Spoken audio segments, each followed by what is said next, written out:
for some people, a part of the fright are very real questions. Everybody's not 22 moving on from a relationship, right? Like some people are further along and are really asking the question, I know this relationship is not right for me, but if I leave this person, like, will I find somebody else? I know what I'm getting from this person is only like 15%, right?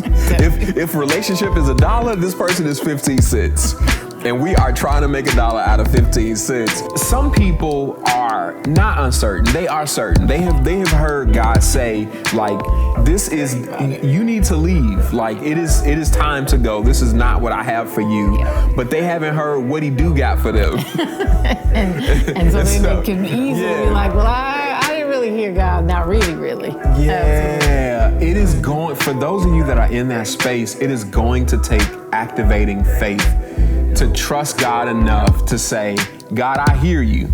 May not feel good hearing you. It ain't what I want to hear, but I hear you. I trust you. I know you love me. I know that being in your will is the safest place in the world for me. So I will submit to your will because I trust you. I trust you. And that is an activation of faith.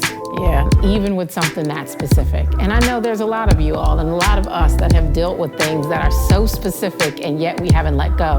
And the honesty is, in that situation, things had to get worse. And how many times have we allowed ourselves to be in situations that keep getting worse when we knew and we've known for a while? And so the challenge is sometimes not letting it have to get to those places of worse. It is on the one hand, you hear what God is saying. You know it, you hear it clearly. On the other side, right? And so we hear God, and on that side, we recognize that, like, to please God is to obey God. But the challenge is, what will please God will be displeasing to us, or what is pleasing to us is not pleasing to God. And so there we are in this tricky pleasure paradox that we feel trapped in. And the question is, what you gonna do with that?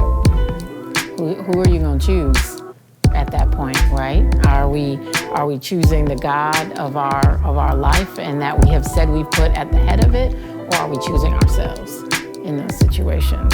And it's not an easy answer, I'm sure, for most, but my challenge would be that at the end of the day, if we put God first in this and are willing to step into that place of trust and that place of faith, then the things that can come on the other end, because even back to the last scripture about this idea of things hoped for, right? And the ability to get to the things that we hope for.